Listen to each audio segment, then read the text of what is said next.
really activate the ingenuity, creativity, and innovation of their faculties to think differently in very quick order about higher ed. And unfortunately, if that muscularity, like any muscle mass, if you haven't developed that muscle, good luck. What I had actually said to my colleagues before I left Concordia was, our ability to cultivate and develop a muscularity around change readiness, not management once it happens, because that's a different set of muscles.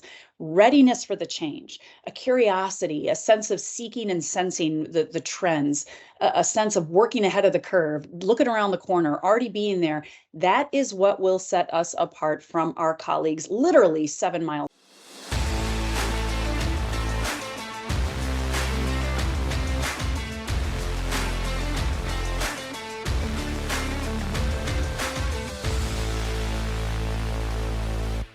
Welcome to Over a Pint Marketing, the podcast that focuses on marketing. All right. The name kind of gave it away. Today, I got with me my bud, Mr. Kurt Lingle. Kurt is the VP over at Celtic Advertising, a full-service agency in the 3rd Ward. You've got me, Pat McGovern, Director of New Biz over at Acedia in the 5th Ward. Kurt and I are just a couple blocks away from one another. Very excited to be talking to our guest today, Gretchen Jameson. Gretchen is the VP at RippleWorx. She's also the founder and CEO of G3 Strategy Group. She is a Chief Learning Officer for Hire. Gretchen, welcome to the pod. Oh my goodness, I am so glad to finally be here. This is something we've been trying to do for so long. And gentlemen, it is just great to be on with you today and to talk a bit. Gretchen, thank you so much for being on with us. You are what Scott Galloway would call a big blue flame thinker. And I'm dying to talk to you about what's going on in marketing, what's going on within your world. But we got some business to go through first, and that is, it's called Over a Pint for a reason. Gretchen, I know it's only noon today. What do you got in front of you? Well, it really is not all that exciting. I have this really healthy glass of water, which is very important that we have our 8 glasses. You got to stay hydrated. Got to stay hydrated. And then once you do, you can celebrate later in the day, because you've hydrated all day, right? There you go. Right? Strategy. Awesome. Strategy. Awesome. Mr. Lingo, what do you got, sir? Well, Pat, this show is all about promoting local and just promoting things in general. But I'm not cracking this open, but I want to promote it because it's in my office for a Friday. And Gretchen, we had these folks from, I hope Pat, correct me if I'm wrong. Is it Bofferding or Beaufording? How do you pronounce it? Bofferding. Bofferding. We had these folks on well over a year ago to talk about this particular brand.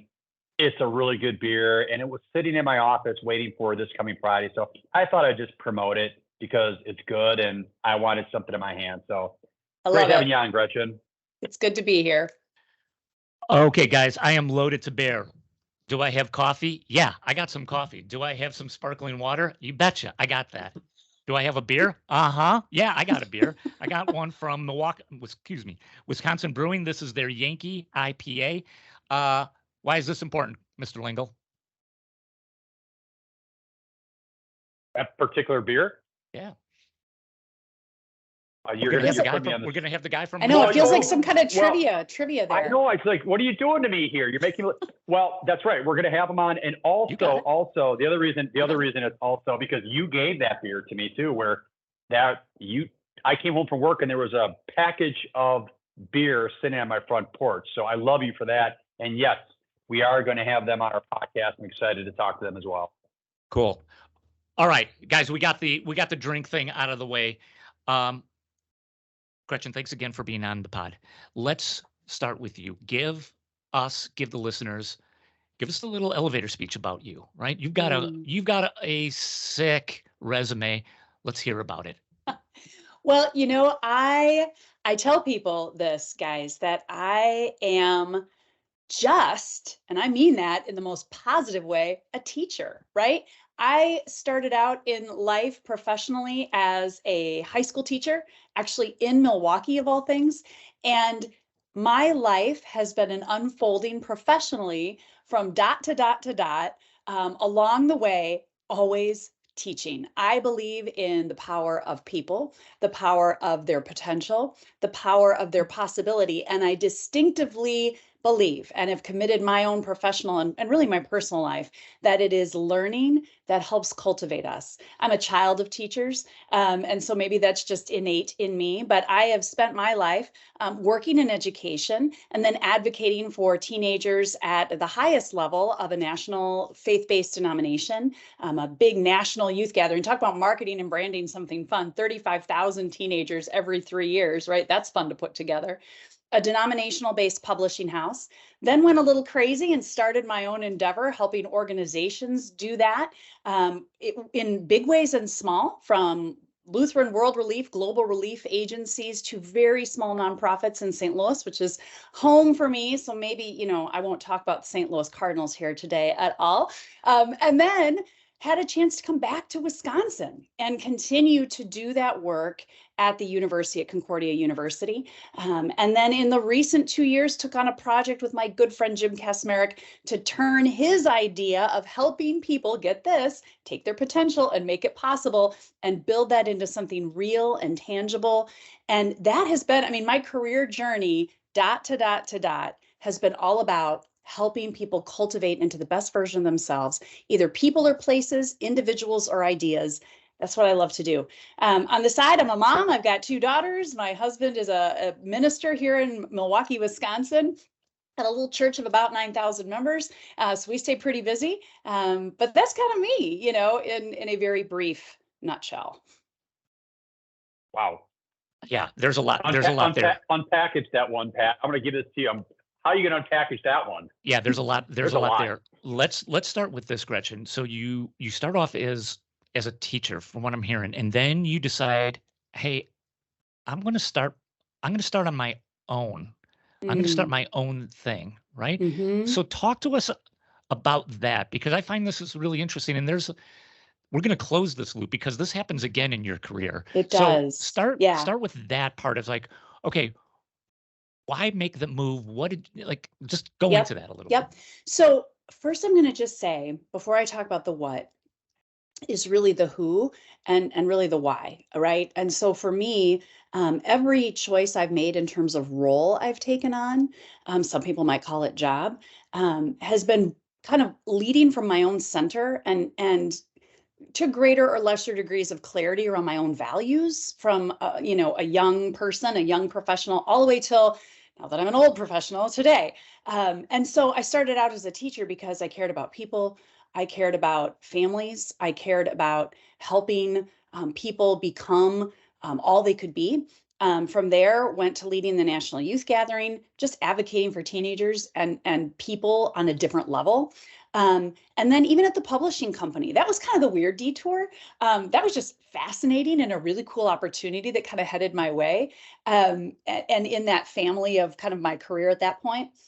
And even there, though, it was helping people connect with materials that were educational in nature, right? But then enter life. And after 10 years, my husband and I finally have our first child. And I knew there had to be a way to do what I loved doing, but maybe in a different kind of a little bit more autonomous way. This was back in 2008. This was way before pandemic and people working remote, and people just didn't do that. And so through my journey, I had been blessed to have the opportunity to get to know a man who is now a former governor of the state of Missouri, Bob Holden. Got to give a shout out to Governor Bob Holden. And he was a professor of mine in my grad work. And he kind of said, well, come help me with this idea of my public policy forum, at that time based out of Webster University in St. Louis. What if I'm your first client? And what if you help my policy forum? And so my endeavor, Pure PR, was born, and it was really not a typical startup story. But again, born out of a desire to, how can I help? Whether it's a former governor or small nonprofits in St. Louis that we were working with, and there really was a we, to just help them think about their brand, their organizational development, their strategy.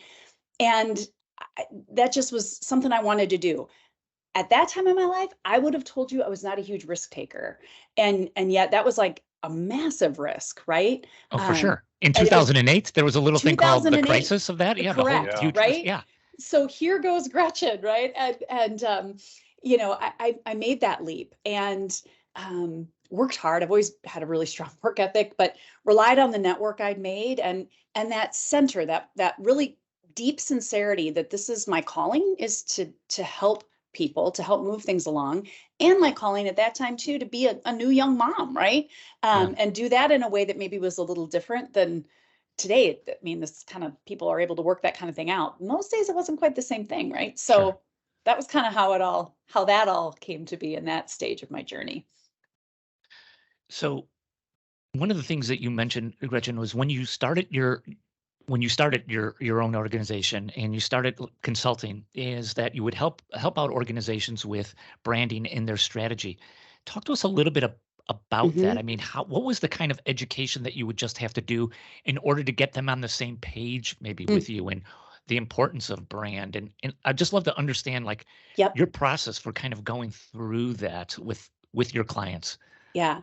So when I was working on that big national youth event, I realized I had a talent for putting vision into language. I don't know how else to say it, but I love to write. I love to craft. I love to create media, and figuring out how to story tell. And that led me into my master's work at Webster University, which is in public relations actually, and really with an emphasis in brand. And actually, my master's thesis was a study of the advent of social media as a use to move political campaigns, because that was like so new, right? This was 2007, Yeah. six, somewhere in there. Yeah. So what my approach with my clients has just been my philosophy all along, that brand is just not a logo, right? It is the essence of all that you are in your identity and your story, and it's the choices we make. So I was privileged to write a doctoral course at Concordia University in their EDD that focuses on branding strategy as a critical intangible asset for organizational leaders, right? Because it's, you want to show me your brand, show me your budget. You want to show me your brand, show me your calendar, right? It's where we prioritize. It's the choices we make. It's the policy manual we hand to our employees. All of those critical infrastructural pieces of an organization's design and development, that's its brand. The window dressing, man, that's the fun part, right? The colors and you know, the schema and the taglines. I mean, that's all tons of fun. But that's window dressing around something much deeper. And so where I would start with these organizations was in that kind of a conversation around, who do they really want to be when they grow up, right? What is it they're really endeavoring to do? Who are they today? Who do they want to be tomorrow? And how can we create an elegant strategy? It might be a strategic plan. It might be an actual brand plan. It might be a product plan. It's different for each client. It would be different for each client, but it's ultimately taking their organization from here to there. How can we do that?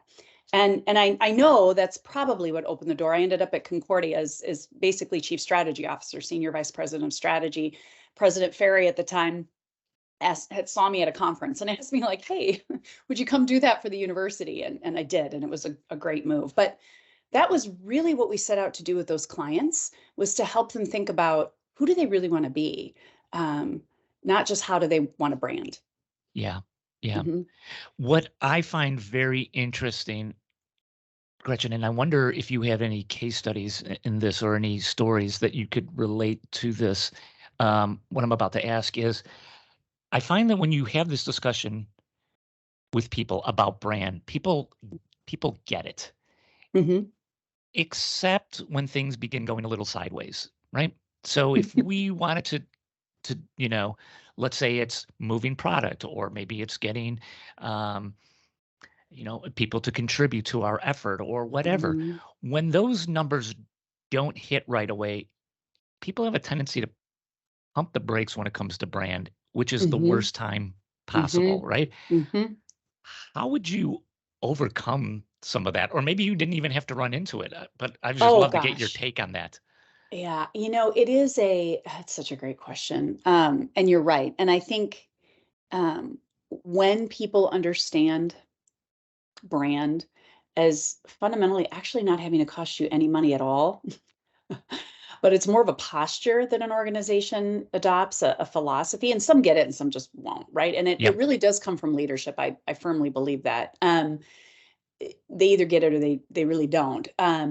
that some of the brands I worked with, guys, like I mentioned, I worked with a global relief agency. We had, they were under agreement with the United Nations Foundation. It was a powerful, powerful project with a lot of resources, tons of reach. It was a lot of fun. Yeah. I worked with another nonprofit that was based in the urban core of St. Louis that worked with new Americans who'd come to urban St. Louis to help them be settled well and do well. Yep. They had $0 really. I mean, it was one of those things where when we met, I knew like, oh my goodness, if I even give them my usual nonprofit there's just no way. And I really wanted to work with them because I really liked what they were trying to do.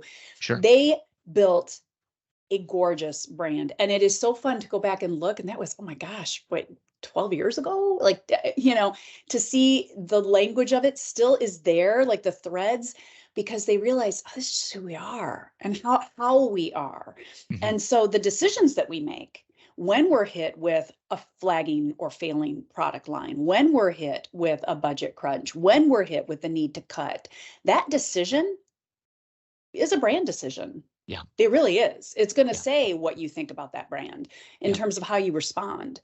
And so if your answer is, well, let's just double down on marketing and throw away all this brand hoo-ha, well, you just kind of defined yourself. So I think, I don't know, in my experience, and again, I've worked, you know, mostly in my career with nonprofit or extremely mission-oriented for-profits, if that makes sense. Sure. Almost more of that, you know, B Corp level. Yep.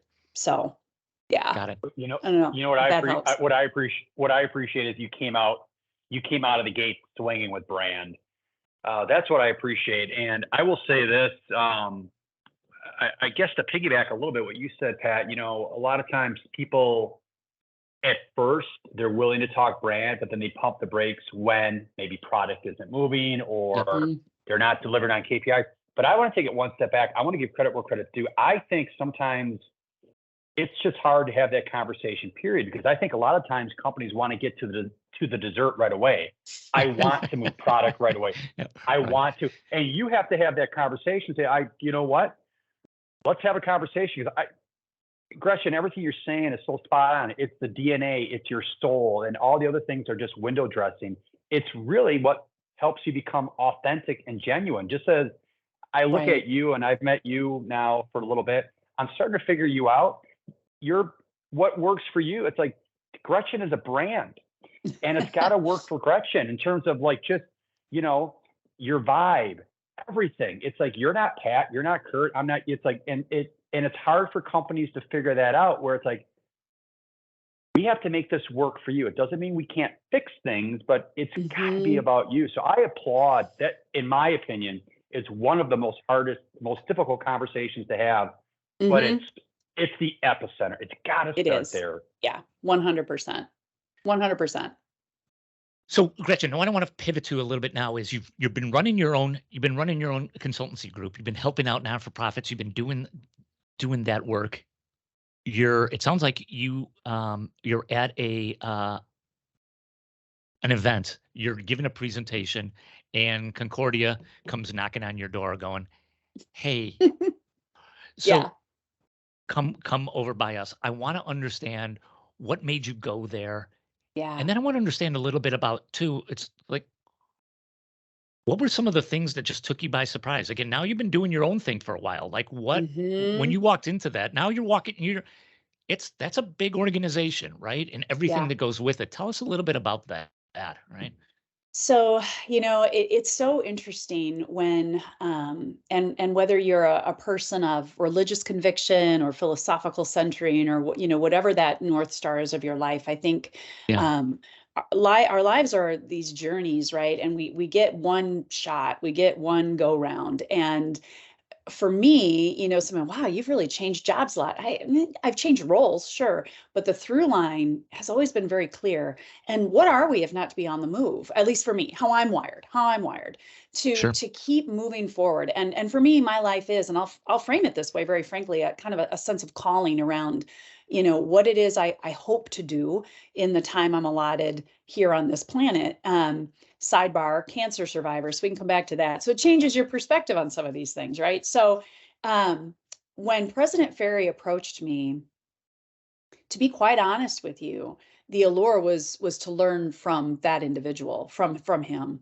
I'd known him for a number of years. I actually taught his children at Milwaukee Lutheran. So Oh there's my the full gosh. circle. Yeah. Years before, when I was a first-year teacher, all of 22, and he had just been named president. So I think he was 38. He was one of the youngest presidents ever to be named. I mean, he was so young. He and his wife were my first parent-teacher conference. Oh So my gosh. so I'd known him for some time, and he's kind of individual, the kind of individual, and you've probably met people like this, guys, who if they asked you, I mean, we're living in St. Louis. My parents were there. That was home. Yeah. You know, if he asked you to come up to Wisconsin and shovel snow in the middle of February, you'd go hear the guy out. He's that kind of a leader. Yeah. And so, frankly, the opportunity to bear witness to kind of the last leg of his journey as a leader, I knew he was going to be within retirement, probably, but I had hoped he'd go a little longer. But within, 10 to 15 years or so, he was going to be in that lane. Was like, I think we got to do this. And so it was a great challenge, right? Coming into an established organization, one of the most successful faith-based experiences in a denominational faith-based higher education space. So it was very interesting in that respect. They had just completed one of the first higher education mergers, successful mergers in private higher ed with the Concordia Ann Arbor campus. So there were all kinds of things about it that were just really like fun and kind of messy and not sure how this could work. Sure. So came to work. I think the greatest, eyes wide open, whoo, higher ed is slow. I mean, that was so, when you run your own show, and I had been doing pure PR for almost 5 years at that point, never had worked harder in my life, but it was on your own terms, but we could move, right? Right. Prior to that, being at the publishing company, we were a publishing company run by a former Boeing executive. So a faith-based publishing company run by a former Boeing executive. And we actually won the Missouri Quality Award and then the Baldrige National Quality Award. So this was a firm that knew KPIs and how to get things done. And then you come to higher ed. It was like, oh, dear Lord, like what? Let's pick up the program here a little bit. And that, I think, continued to be and continues to be, in my view, one of the most fascinating things, because there's something really beautiful about it. Like, I'm a nerd. I went on and got a doctorate. I love school. So there's part of you that's like, yes, the ivory tower. And I kind of liked that. But from a strategic business standpoint, you just find yourself slack-jawed by the pace, I think, or lack thereof, if that makes sense. You're probably exactly what they needed. I listened to your background, and Pat, great question, because Gretchen, here you were doing on the private side, and all of a sudden you go into education. Given your background, given what drives you, you probably were exactly what an organization like that needed, and that's what made you a differentiator, and that's probably why they wanted you to come on so bad. And I understand where you're coming from. There's a few people in my career, in my life. There's not many, but there's a couple. Mm-hmm. I would run through a wall for them. Yep. So when you said that's why you joined, I'm like, you know what? Absolutely. I can, on one hand, there's a couple folks I would do the same for. Yeah. No. I bet you were just lightning in a bottle when you came on board. Quick sidebar on that. So when Dr. Ferry actually asked me, we were literally walking at this conference in Northern Michigan, and we were literally walking past a wall. And he said, so what kind of person would you be willing to come back to work for? And I pointed, it was a brick wall, guys. And I said, the kind of person who would make me want to run through that. And to which he said, well, what about me? And I responded with, wow, someone thinks very highly of himself. But you're right? It's that kind of opportunity, which is pretty cool. Pretty cool. Yeah.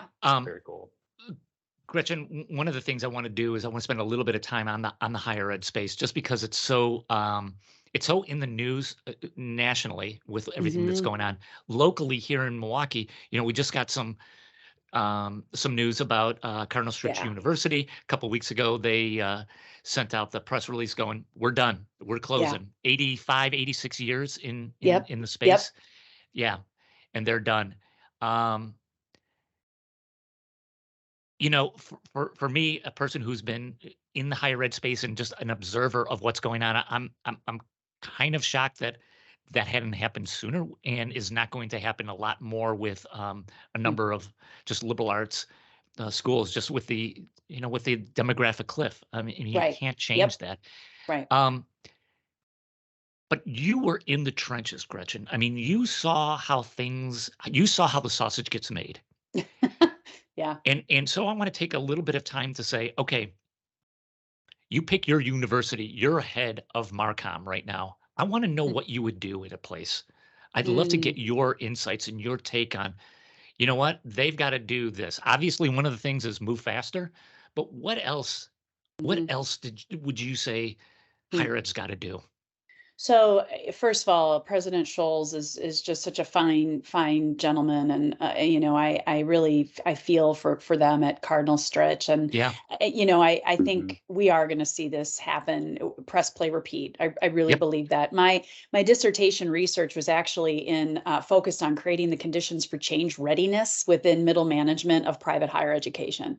Wow. So I spent 5 years studying that that piece of the puzzle. And I studied that piece of the puzzle because I don't think the answer is actually going to come from Marcom. I think the answer is going to come from your provosts, who begin to really activate the ingenuity, creativity, and innovation of their faculties to think differently in very quick order about higher ed. And unfortunately, if that muscularity, like any muscle mass, if you haven't Hmm. developed that muscle, um, good luck. What I had actually said to my colleagues before I left Concordia was, our ability to cultivate and develop a muscularity around change readiness, not management once it happens, because that's a different set of muscles.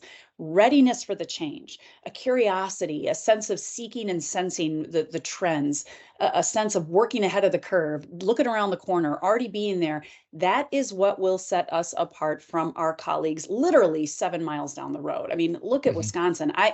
The number of private institutions in the state, not to mention state funded, Hmm. it's incredible for the size of organization, size of state we are.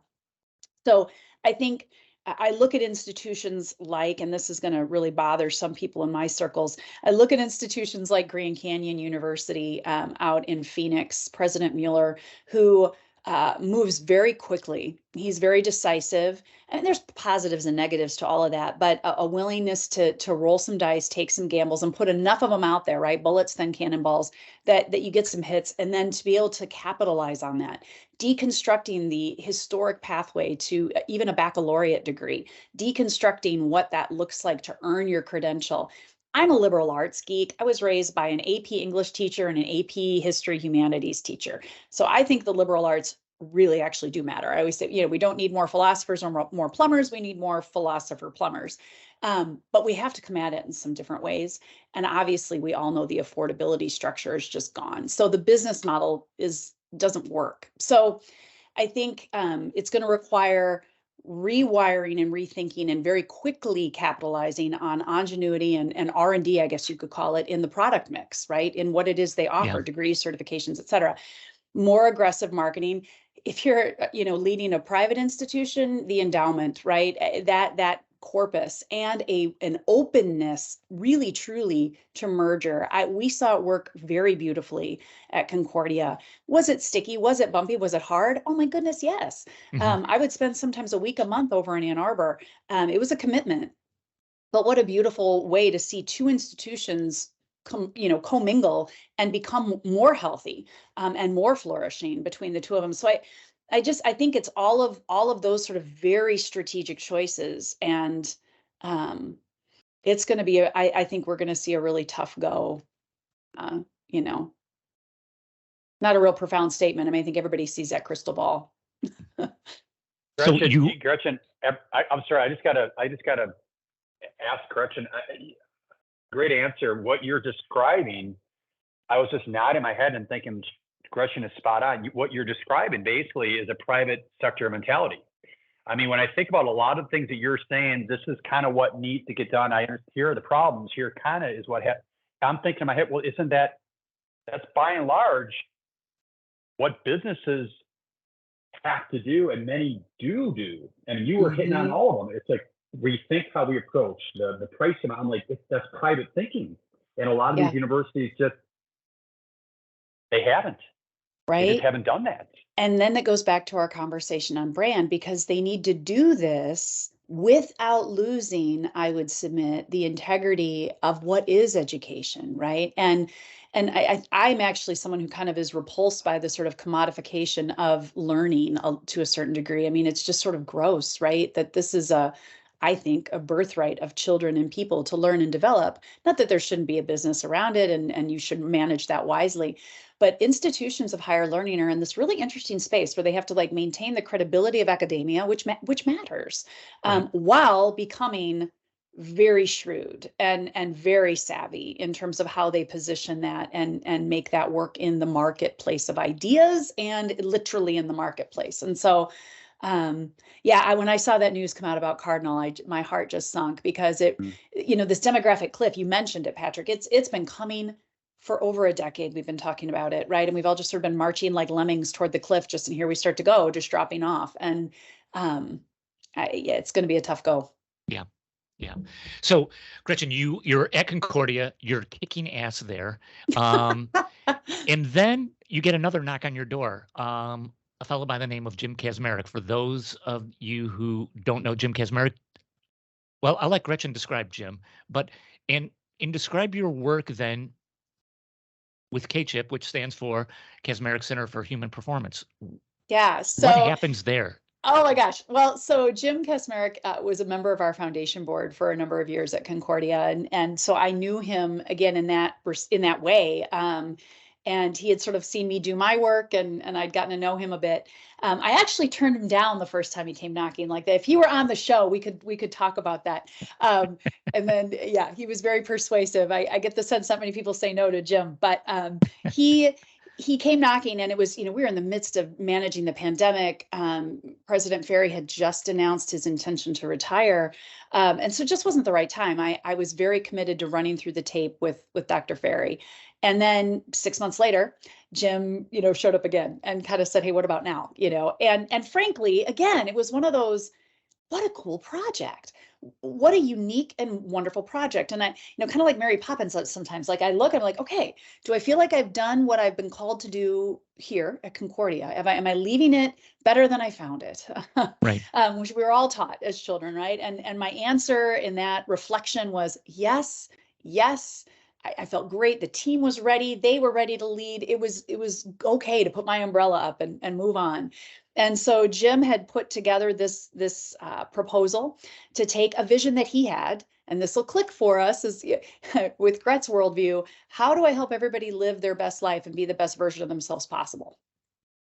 Well, that's interesting. Mm-hmm. And so there were three primary goals, right? To establish a thriving corporate university for his family of companies, to take this idea he had about helping anyone in the community who wanted to develop and giving them a place to do that, founding, and we didn't even have a name at that point, but founding the Kacmarcik Center for Human Performance and launching that brand. And then thirdly, renovating 27,000 square feet of space for learning and development up at his Grafton headquarters campus. So it was kind of this three-part project. I mean, are you kidding? Like, okay, all right. I mean, it was just so much Sounds fun cool to do. me. I mean, Yeah. right? Like education, branding, strategy. Okay. And so we did that. And in fact, a month ago, our in-house learning system, I named it Blueprint with a long U, was actually named second. We took second in the Corporate Learning Network Corporate University of the Year Awards in Las Vegas, right behind Tufts Medicine. So wow. Congratulations. Check, right? Yep. It was super fun, right? Yeah. Yep. So, okay, check. Let's do it. Think about learning in a new way, right? I don't know how to, one of his biggest concerns is manufacturing. Of course, I don't know how to weld, but I know how to teach. So we can figure this out. So done. Launch the brand, the Kacmarcik Center for Human Performance, right? And what an awesome place that will be for people to think about their own well-being, their own human flourishing, we would call it. And then the renovation of the space, which we did with my good friends over at Workshop Architects. I love that group of humans, and we love working together. And so we had a ton of fun with Workshop, and then Matt Burrow's team over at Catalyst actually building out that space. So that's what I went and did, and we had a ton of fun, and mission accomplished.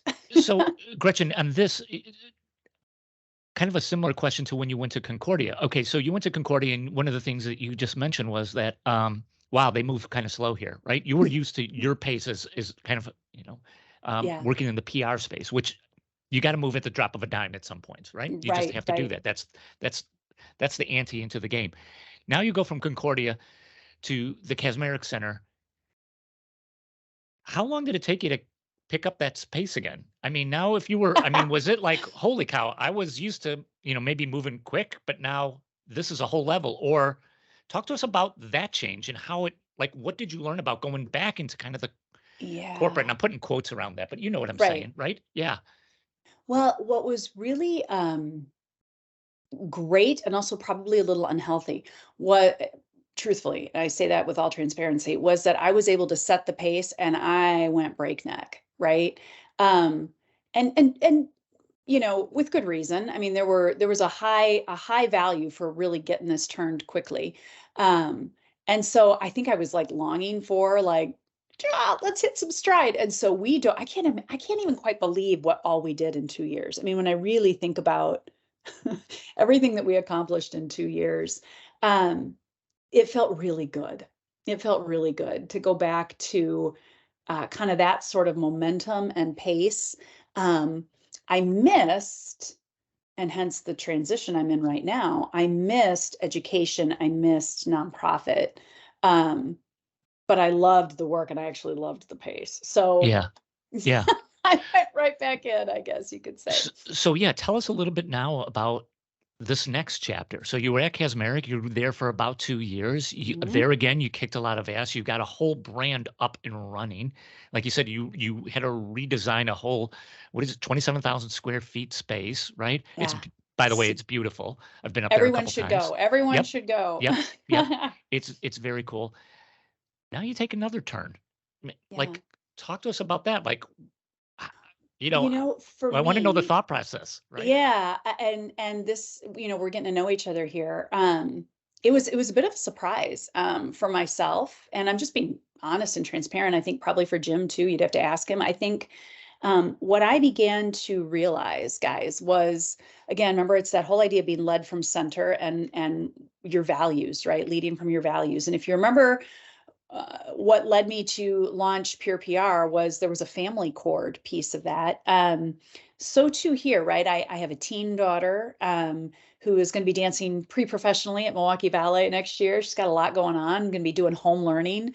I have a 10-year-old, just my sweet bear, right? And the pace was a lot, self-induced, self-inflicted, I guess you could say. So there was that on my mind. Yeah. But there was also this sense that, and I am a person of faith, and it really was a sense that the work was wrapped up.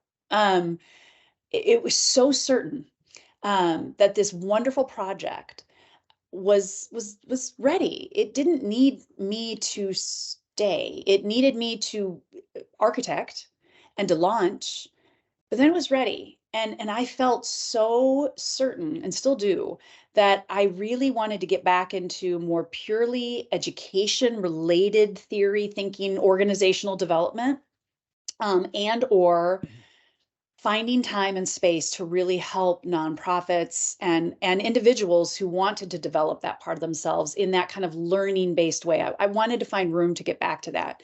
And so, it was turn of the calendar year that I really began visiting with Jim about that, and then made that transition over the last few months. So it was very intentional in that respect, but also kind Yeah. of fast, because it was like, yeah, this just needs to, it's time. It's time. And I can honestly say, I don't know that I've ever had that clarity of that really like, Gret, pay attention. It's time. As I did with this transition. And so I have a whole other theory about what's going on developmentally that would be a separate pint for us to talk about all of us in our career journeys when we move from building up our sense of identity to really living into our sense of impact. I have a hunch I'm in that transition personally, but that's kind of what's going on. So Gretchen, have you go always ahead. been, I'm sorry. No, I just want to say, this North Star, you said earlier on, it's like my roles have changed, but I've been following that North Star. That why is what's really glued. It's been not to say in life, we don't get off the highway and go down Right. We're, go down Detour. Route 66 here and there. Yeah, but it's that why that grounds us. And I want to ask you a question. So you had said earlier, it's like you didn't describe yourself as, but you said, think of it as like Mary Poppins. And I thought to myself, wow, that is, what a unique, really, I thought, Yeah. I wrote that down because you said, think of Mary Poppins. It's like, she came, her job was to do something very specific.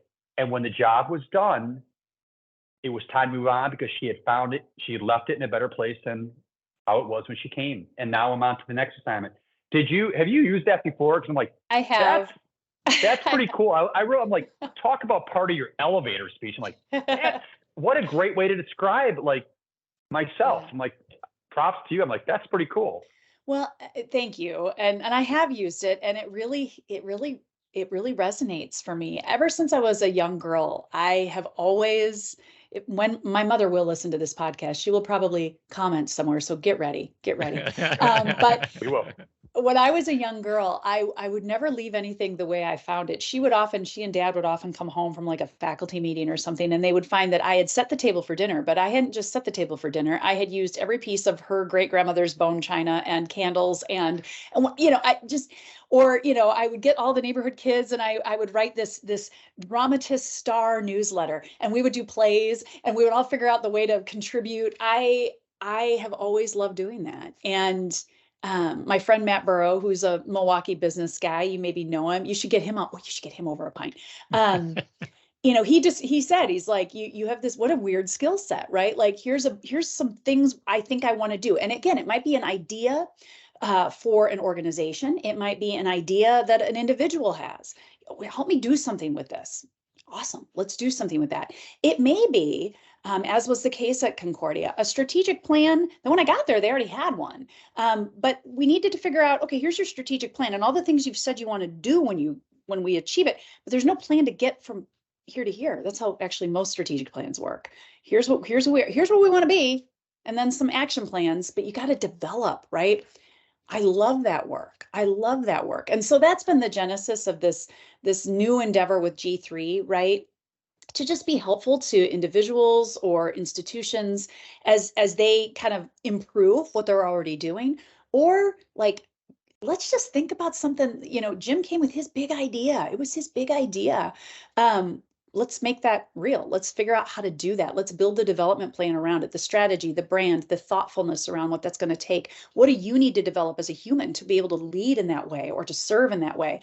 And then the work with RippleWorx, really, my colleague there, Timo Sandritter, and his wife, Angie, they built that company around the methodology that we studied together at the University of Southern California. And so it really is a learning methodology that organizations can access for their people through software as a service.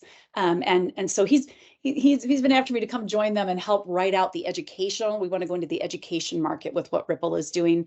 We're already very active in sport. We're very active in businesses, including some here in Milwaukee, helping develop your people to excel and perform at their highest level. So it's all related to that passion point.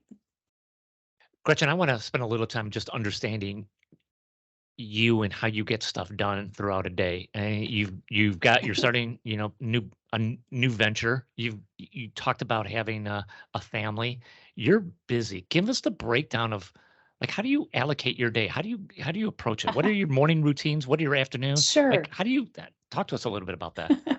Well, my husband would tell you I don't sleep real well, but first of all, I am fortunate to be. I'm a very privileged person, right? I have a lot of permission. I have the material needs that I have in my life. They're met. I have a lovely home and a caring spouse who is a partner in every way. And so that I don't take those gifts for granted, right? I'm educated. I have resources. So that's part of it, right there. And I always think it's important to acknowledge that and to like lead with that. Sure.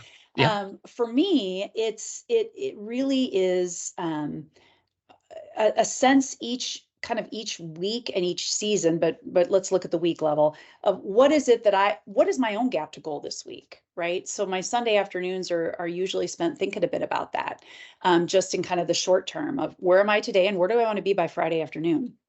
And then I think about, The three key factors, the knowledge, what do I need to know, think about, or learn how to do differently this week so that I can get to that end, the end of the week. This takes maybe 30 minutes. It's not some big, long, drawn out exercise. Secondly, the motivation factor. Am I interested in what's coming at me in the week ahead?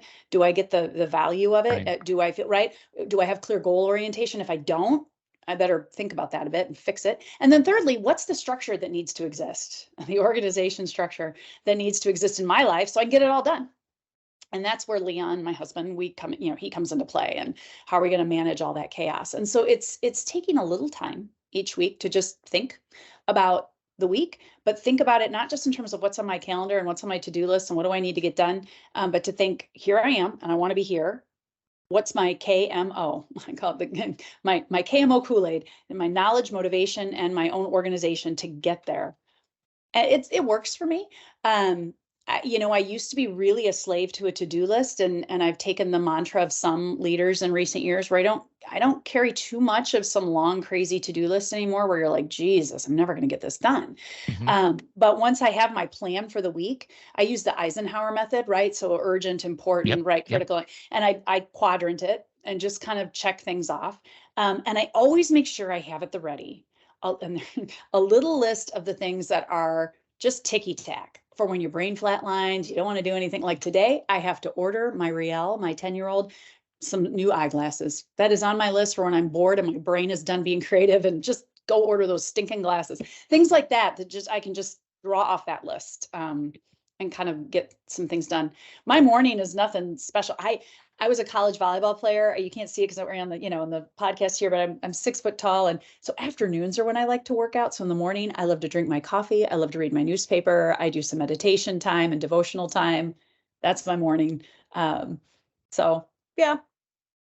So, I get the sense just from my time with you, Gretchen, not only today, but we've met in the past, is that you got you're carrying around a lot of self-confidence, which is awesome. And you just exude that when you're talking.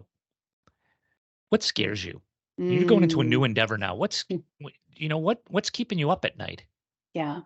Well, thank you for seeing confidence. I think sometimes you can be just a really, really great voice on a stage, right? And come off really super strong. So I sometimes being a really strong communicator can mask maybe those insecurities. So I'll tell you a few of mine, right?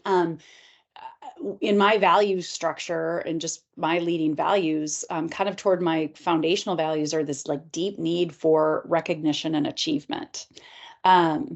And then it transitions into things like creativity and lifelong leadership and vision and these really powerful, like, yeah, I'm going to lead with those. I'm going to hide these other ones. It's really hard to go out on your own because you can be kind of lonely. And so I think that has me concerned right now. I think I worry about, is this the right move at the right time? So I stay up at night a little bit thinking about that, even though I feel so certain, there's these like niggling, like, was this just foolish and crazy and dumb? And I don't know, what am I doing? So I think that's probably all of us have those pieces. But I try to temper that a lot lately, especially the achievement recognition piece. And I think it's really like saying that on your show is kind of scary because it's like people are like, well, she needs approval hound. What's her deal? Like that's the inner voice. Like, Gretchen, don't tell them that. But it's true. And I think it's really important to face that down and to be aware to have awareness that's in me. And just to have that sensitivity to it. But then to be in this position in my life where, yeah, I'm done. I wrote this on the blog on the G3 website recently, right? It's a quote from Richard Rohr, who's a Franciscan monk.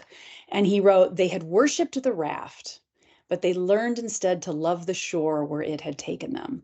And the idea is this, that we spend this really important and necessary part of our lives building up who we are. We have to do it. It's very necessary. We need that achievement. It's part of our identity formation. We need the recognition. But then you get to a point where you realize, my raft is pretty cool. I'm good with my raft. where can I take this puppy? And what shores can I go to and help? And oh, by the way, it's a virtuous circle. In so doing, it will continue to feed, right? Yeah. And so I'm trying to be really like have a lot of awareness around that. So I'm doing a lot of journaling, a lot of thinking, because I am scared. And I do worry about not mattering, right? That's that old child inside of me that's in there that worries about those things. Hope that's not too honest. Is that too honest? That's no, that's awesome. That's really, really beautiful. Authentic. It speaks to your brand. No, I thank you for sharing that. Yeah, that was great. The blog post is really wonderful, and it reminded me of something that I had heard a number of years ago, which is when you get to the top of the mountain, turn around and help the next guy up. Mm-hmm. And that struck the same kind of chord when I read your piece, Gretchen. Mm-hmm. Kurt, you know why I think Gretchen is really, really awesome and very impressive to me is that she not only blends business, right? She's done the business thing, and we heard about that, but she also is just a student, is a lifelong student. And I love when there are people that we've met, and some of them we've had on the pod, where they blend both of those things. You know, I mean, that's a rare trait. So anyway, Gretchen, you have been awesome. Thank you so freaking much for being on this podcast. Listen, as I told you, you've got the last word. So take the time. How do people find out more about you? Say hi to your mom when you're talking. You've got the mic, so go ahead. Sure. Well, first of all, guys, thank you so much. Right. It is just a privilege to participate and to create this. And I, my hope is that it speaks to people and it connects for folks and helps advance their goals. And honestly, and I mean this very genuinely for folks, who are listening and consuming this podcast, if you want to reach out and just ask questions and just get a little, insight into your own journey, you can find me obviously on LinkedIn, right? That's where we all are. But also G3 Strategy, spell out the 3, g3strategy.com. And that's where I'm just in this new endeavor of what I call gap to goal to good, right? How can we take something you're working on? And one of the things I'm kind of excited about, we'll see how it goes, is that I'm doing these alternating drop-in, kind of like a spa treatment for your great idea, just drop-in consulting sessions that people can just book on the fly for 45 minutes on a Friday and just talk about their idea. We can talk about whatever they want to talk about around their idea. And just, I think sometimes when we have someone to like give us thoughtful feedback and listen to us and help us think with a new slice at something, it can actually move an idea forward exponentially. So I'm kind of excited about that. And of course, I really do encourage, especially those of you who lead organizations, to take a look at RippleWorx, and it's WORX, RippleWorx.com. Beautiful, incredible work that is happening that is exponentially advancing performance in corporate America, professional sport, in the military, law enforcement, and education. Just some really great things happening. So I would encourage, if you have any questions about that, click in and find me, and I'd love to tell you more. Awesome. And all of that information, we'll put that in the show notes so you don't have to write that down. We'll get that there for you with all the links. Gretchen Jameson, thanks for being on the podcast.